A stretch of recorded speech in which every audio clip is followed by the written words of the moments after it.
విభజన హామీలను నెరవేర్చాల్సిన బాధ్యత ప్రధానిపై ఉందని అనకాపల్లి ఎంపీ అవంతి శ్రీనివాస్ స్పష్టం చేశారు. ప్రత్యేక హోదా, రైల్వే జోన్, కాపుల రిజర్వేషన్ అంశాలపై పార్లమెంట్లో తెదేపా గళాన్ని గట్టిగా వినిపించామన్నారు. ఆంధ్రప్రదేశ్కు న్యాయం జరగకపోతే ఏ స్థాయి పోరాటానికైనా సిద్దమేనని అవంతి చెప్పారు. రాష్ట్రానికి జరుగుతున్న అన్యాయంపై ఉమ్మడి పోరాటానికి ప్రతిపక్షాలు కలిసి రావాలంటున్న అవంతితో ప్రత్యేక ముఖాముఖి. విశాఖ జిల్లా అనకాపల్లి పార్లమెంటు స్థానానికి ఓ ప్రత్యేకత ఉంది. గత 2 దశాబ్దాలకు పైగా ఇక్కడి ప్రజలు కొత్తవారికి, అది ప్రముఖులకు పట్టం కడుతూ ఉన్నారు. గత ఎన్నికలో ఇక్కడి నుంచి ఎంపీగా ఎన్నికైన ముత్తంశెట్టి శ్రీనివాసరావు మనతో ఉన్నారు. ఉత్తరాంధ్ర ప్రజలకు సంబంధించి ప్రధానమైన చిరకాల ఆకాంక్షగా ఉన్నటువంటి రైల్వే జోన్ సాధన దిశగా ఆయన చేస్తున్న పోరాటం ఏ మేర ఫలితాన్నిస్తుంది, కాపుల రిజర్వేషన్లకు సంబంధించి ప్రవేశపెట్టిన ప్రైవేటు మెంబర్ బిల్లు భవిష్యత్తులో ఏ విధమైన ప్రభావం చూపుతుంది వంటి అంశాలపై ఆయనతో మాట్లాడదాం. సార్ నమస్తే. సార్, గత 4 ఏళ్లుగా ఒక ఎంపీగా మీరు నియోజకవర్గ ప్రజలకు ఏ మేర అందుబాటులో ఉన్నారు? సార్ పూర్తిగా అందుబాటులో ఉన్నానండి. మరి గతంలో పనిచేసిన వాళ్ళతో పోలిస్తే ప్రజల యొక్క సంతృప్తి చాలా బాగుంది. 7 నియోజకవర్గాల్లో 800 పంచాయతీలు ఉన్నాయి, 1500 గ్రామాలు ఉన్నాయి. వాటిలో మెజారిటీ విలేజెస్ అండ్ ఆల్ మండల హెడ్ క్వార్టర్స్ విజిట్ చేయడం జరిగింది. తర్వాత వీళ్ళంత వరకు ఎంపీ నిధులు 5 కోట్లు ఇస్తారు. వాటితో పాటు సిఎస్ఆర్ నిధులు కూడా తీసుకొచ్చి వీళ్ళని ఎక్కువ గ్రామాలకి ఎన్ఆర్జీఎస్ మ్యాచింగ్ గ్రాంట్తో కూడా తీసుకొచ్చి ఎవరి 10 crores చొప్పున మరి ఎక్కువ గ్రామాలకి ముఖ్యంగా రోడ్లు, అలాగే మంచినీరు, అలాగే విద్య, వైద్యం వీటికి ప్రాధాన్యత ఇచ్చి అభివృద్ధి కార్యక్రమాలు కూడా చేయడం జరిగింది. వీటితో పాటు ఈ అనకాపల్లి ఆనందపురం నేషనల్ హైవే ఉంది. అలాగే Sheela Nagar Sabbavaram port connectivity road ఈ సుమారుగా ఒక 2500 crores తోటి శాంక్షన్ చేయించి మొన్నే శంకుస్థాపన చేయించడం జరిగింది. ఇలా అన్ని రకాలకు కూడా పార్లమెంట్ సభ్యుడికి సంతృప్తి వచ్చింది. అలాగే అటెండెన్స్ విషయంలో కూడా 90% ఉంది పార్లమెంట్లో. ఈ రైల్వే జోన్కు సంబంధించి మీరు చేస్తున్న పోరాటాల్లో కీలకంగా చూస్తే ఇటీవల ఒకరోజు దీక్ష మీరు చేశారు, నిరాహార దీక్ష. అయితే ఆ దీక్షను కూడా ప్రతిపక్షాలు కానీ ఇతర వాళ్ళు కానీ రాజకీయ లబ్ధి కోసమే చేశారనేటువంటి విమర్శలు వచ్చాయి. అసలు మీరు చేస్తున్న పోరాటం ఫలితాన్ని ఇస్తుందంటారా? ఇప్పుడు రాజకీయ లబ్ధి ఏమొస్తుంది చెప్పండి. దాంతో రాజకీయ లబ్ధి గురించి కాదు, అది ప్రజల సెంటిమెంట్. అది ప్రజల యొక్క మనోభావాలను గుర్తించాల్సిన బాధ్యత ప్రజాప్రతినిధుల మన మీద ఉంటుంది. ప్రజాప్రతినిధులు ప్రజల మనోభావాలను గుర్తించాల్సిన బాధ్యత ప్రభుత్వాల మీద ఉంటుంది. ఈ రోజున మరి ఇక్కడ పార్లమెంట్ సభ్యులు ఉన్నారు, బీజేపీ పార్లమెంట్ సభ్యులు. ఆ రోజున ఎలక్షన్ మేనిఫెస్టోలో తెలుగుదేశం పార్టీ, బీజేపీ 2 కలిసి పోటీ చేసి ఆనాడు సాక్షాత్ విశాఖపట్నం సభలో మన మోడీ గారు ఇక్కడ వచ్చి అప్పుడు ప్రధానమంత్రి అభ్యర్థి, ఇప్పుడు ప్రధానమంత్రి గారు పవన్ కళ్యాణ్ గారు, చంద్రబాబు గారు ముగ్గురు కూడా చెప్పారు, విశాఖపట్నం పార్లమెంట్ సభ్యుడు హరిబాబుని గెలిపించండి, అనకాపల్లి పార్లమెంట్ సభ్యుడు అవంతి శ్రీనివాసన్ గెలిపించండి, తప్పనిసరిగా రైల్వే జోన్ ఇస్తామని. మరి ఆనాడు ఏమైతే హామీలు ఇచ్చారో పెద్దలు, ఆ హామీలు నిలబెట్టుకోవాల్సిన బాధ్యత ఇప్పుడు ప్రస్తుతం ఉన్నటువంటి గౌరవ ప్రధానమంత్రి గారి ఉంది. తప్పనిసరిగా మరి విశాఖపట్నం రైల్వే జోన్ సాధించే వరకు కూడా ఈ రాజీలేని పోరాటం చేయడం జరుగుతుంది. రైల్వే జోన్ మా హక్కు, అది ఉత్తరాంధ్ర ప్రజల హక్కు. కాబట్టి తప్పనిసరిగా ఈ విషయంలో ఎలాంటి రాజీ పడే సమస్య లేదు. అంటే ఇప్పుడు రాష్ట్ర ప్రయోజనాలకు సంబంధించి మీరు ఎన్డీఏ నుంచి బయటకు వచ్చిన తర్వాత 2 సార్లు పార్లమెంటు సమావేశాలకు మీరు హాజరయ్యారు. ఎక్కడా కూడా మీ డిమాండ్లకు సానుకూలంగా స్పందించినటువంటి వైఖరి కేంద్రం నుంచి కనిపించలేదు. అసలు మీరు చేస్తున్న పోరాటం అనేది ప్రజలకు ఉపయోగపడే విధంగా మారుతుందంటారా? తప్పనిసరిగా అండి. ఈ రోజున మీరు అర్థం చేసుకోవాల్సింది ఏంటంటే, మనకు జరిగిన అన్యాయాన్ని రాష్ట్ర వ్యాప్తంగా మరి ఈ రోజున ప్రజల్లో చర్చకు తీసుకెళ్ళగలిగాం. అలాగే కేంద్రం మీద అవిశ్వాస తీర్మానం పెట్టబట్టి మొన్న లాస్ట్ టైం కూడా అవిశ్వాస తీర్మానం పెట్టాం. ఆ చర్చ ద్వారా మన రాష్ట్రానికి జరిగిన అన్యాయాన్ని దేశవ్యాప్తంగా అన్ని పార్టీల దృష్టికి, అందరి ప్రజల దృష్టికి కూడా తీసుకెళ్ళడం జరిగింది. అందరూ కూడా ఎవ్రీబడి సింపథెటిక్ టువర్డ్స్ అస్. అందుకనే ఇప్పుడు కాంగ్రెస్ మేనిఫెస్టోలో పెట్టింది, రేపు కనుక మేము అధికారంలోకి వస్తే మొట్టమొదటి సంతకం ప్రత్యేక ఆంధ్రప్రదేశ్కి ఇస్తామని. ఆంధ్రప్రదేశ్కి కావాల్సిన అందరూ కూడా చెప్పారు. ఈవెన్ తెలంగాణ ఎంపీలు కూడా చెప్పారు. అందరూ కూడా మనకి ప్రత్యేక హోదా కోసం అందరూ మద్దతు ప్రకటించారు. ఆ విషయంలో తెలుగుదేశం పార్టీ కానీ, తెలుగుదేశం పార్టీ ఎంపీలు కానీ, చంద్రబాబు నాయుడు గారు కానీ మరి రోజున విజయవంతమయ్యారు. రెండోది ఏంటంటే, మీరు అన్నట్టు ఎంతవరకు కేంద్రం స్పందిస్తుంది అనేది ఇవన్నీ కూడా మీకు తెలుసు. వాళ్ళకి ఏంటంటే నెంబర్ గేమ్, ఈ డెమోక్రసీలో ఏంటంటే నెంబర్ గేమ్.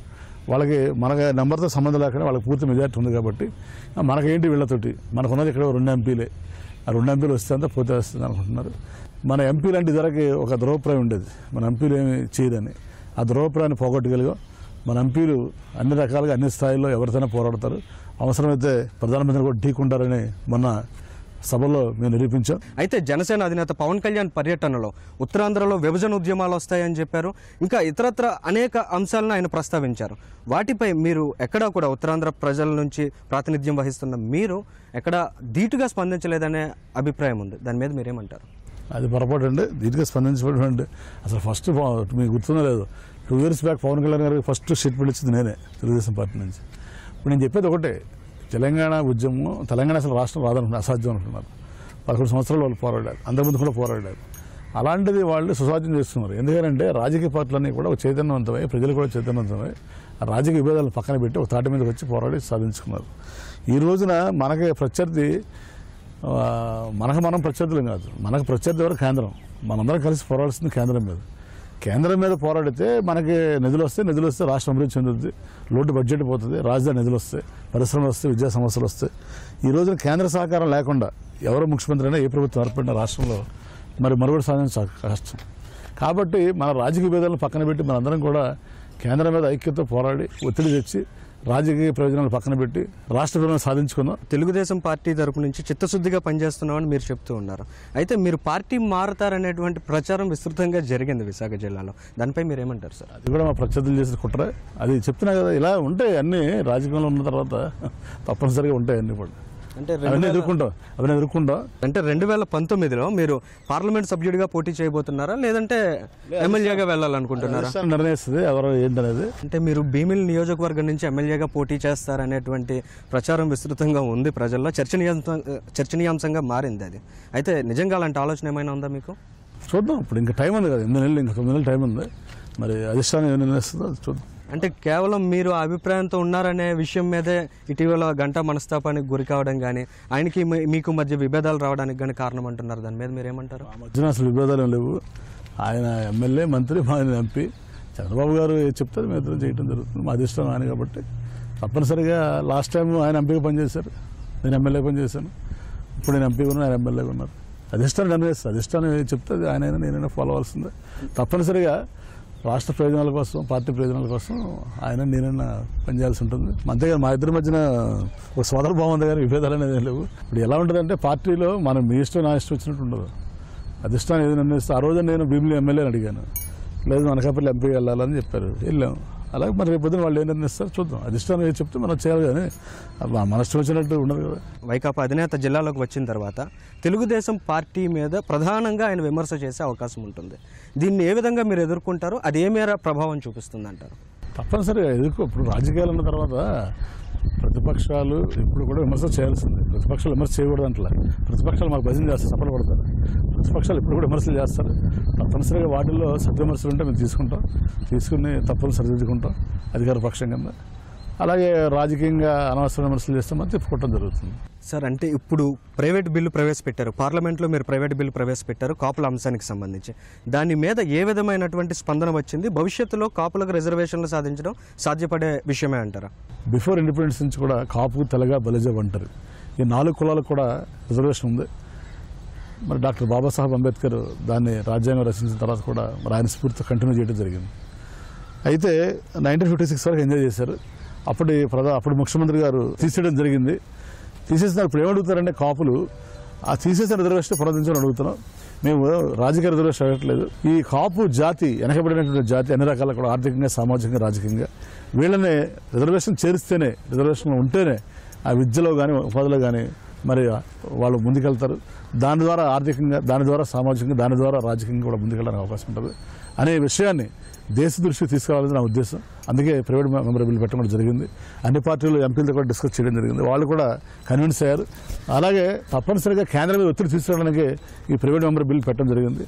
అఫ్కోర్స్ కేంద్ర వాళ్ళకి మెజార్టీ ఉంది కాబట్టి వాళ్ళు యాక్సెప్ట్ చేయొచ్చు, చేయకపోవచ్చు, అది వేరే విషయం. ఆనాడు తమిళనాడులో కానీ, కర్ణాటకలో కానీ ఏ రకంగా ఇచ్చారో అదే రకంగా మాకు కూడా 50% అబవ్ ఉన్నా కూడా 5% రిజర్వేషన్ ఇవ్వండి. ఇచ్చి బీసీలు నష్టం లేకుండా మరి బీసీ ఎఫ్ కేటగిరీలు పెట్టండి.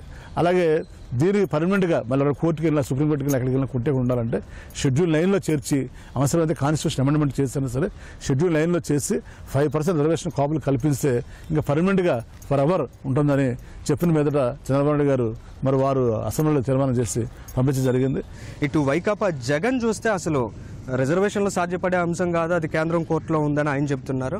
ఈయన పవన్ కళ్యాణ్, జనసేన పవన్ కళ్యాణ్ చూస్తే తెలుగుదేశం పార్టీకి చిత్తశుద్ధి లేదు, కులాల మధ్య విభేదాలు తీసుకువస్తుందని విమర్శిస్తున్నారు. అసలు మీరు వీళ్ళందరినీ కలుపుకుని కాపులకు న్యాయం చేసే విధానం ఏదైనా ఉందా? తప్పనిసరిగా ఇప్పుడు కాపుల్లో కూడా చాలామంది రిటైర్డ్ ఐఏఎస్ ఐపీఎస్ ఆఫీసర్స్ ఉన్నారు. ఈ కాపు నాడు కూడా ఉంది. వారికి కూడా నేను విజ్ఞప్తి చేస్తున్నాను, మీరు కాపు నాడు ద్వారా ఈ రాజకీయ పక్షాల ఎజెండా ఎవరి దాకా ఉంటుంది మీరు అన్నట్టు. అది పొరపాటు అండి. కేంద్రం పరిధిలో ఉంటే కేంద్రం పరిధి, ప్రత్యేక హోదా కేంద్ర పరిధిలో ఉంది కదా. ఎన్నో విషయాలు కేంద్ర పరిధిలో బట్టి పోరాడుతున్నాం. ఇప్పుడు విభజన చట్టంలో అంశాలు ఎలా పోరాడుతున్నాం, దానితో పాటు ఈ కాపు రిజర్వేషన్ అంశం కూడా ఒకటి యాడ్ చేసుకుని చంద్రబాబు గారు చెప్పాను, నేను ఆయన ఒప్పుకున్నారు. ఇంకో విషయం క్లియర్గా చెప్తున్నామండి, ఎవరి మధ్యన ఇది చుచ్చిపెట్టే ఇది కాదు, కులాల మధ్య చుచ్చిపెట్టాల్సిన అవసరం మాకు లేదు. ఇప్పుడు కేంద్రం మీద ఒత్తిడి తీసుకొచ్చి కేంద్రం నుంచి సాధించుకోవాల్సిన బాధ్యత కాపు నాయకులు ఏ పార్టీలో ఉన్నారో వాళ్ళందరి మీద కూడా ఉంది. కాపులు రిజర్వేషన్ ఇవ్వాల్సిన బాధ్యత అందరి మీద ఉందని తప్పనిసరిగా కాపునాడు నాయకులు ఎవరైతే ఉన్నారో ముందుకు వచ్చి అన్ని రాజకీయ పక్షాల నాయకులు కలుపుకొని కేంద్రం మీద పోరాడాలని, దానికి తెలుగుదేశం పార్టీగా ముందుంటాం అని చెప్పడానికి నేను ఈ కాపు రిజర్వేషన్ బిల్ కూడా పెట్టడం జరిగింది. కాపు రిజర్వేషన్ సాధన దిశగా ఒక ఐక్య వేదిక అవసరమని మీరు భావిస్తున్నారా? తప్పనిసరిగా ఈ విషయాన్ని ఎలా ముందుకు తీసుకెళ్ళాలి, కేంద్రం మీద ఎలా ఒత్తిడి తీసుకురావాలి అనేది కూడా ఒక యాక్షన్ ప్లాన్ తయారు చేసుకుంటాం. తప్పనిసరిగా ఈ కాపుల రిజర్వేషన్లు సాధించే వరకు కూడా కేంద్రం మీద ఒత్తిడి తీసుకొచ్చి మరి రాజ్యాలను పోరాటం చేస్తాం తెలియజేస్తాం. Okay, thank you sir. ధన్యవాదాలు. అనకాపల్లి ఎంపీ ముత్తంశెట్టి శ్రీనివాసరావు గారి మనోగతం. కాపు రిజర్వేషన్ల సాధన దిశగా ఒక ఐక్య వేదిక అవసరం అంటున్న ఆయన ప్రత్యేక హోదా, రైల్వే జోన్ వంటి అంశాలపైన కూడా అలుపులేని పోరాటం చేస్తామని ఆయన స్పష్టం చేస్తున్నారు. కెమెరామెన్ కె శ్రీనివాస్తో అనిల్, ఈటీవీ న్యూస్, విశాఖపట్నం.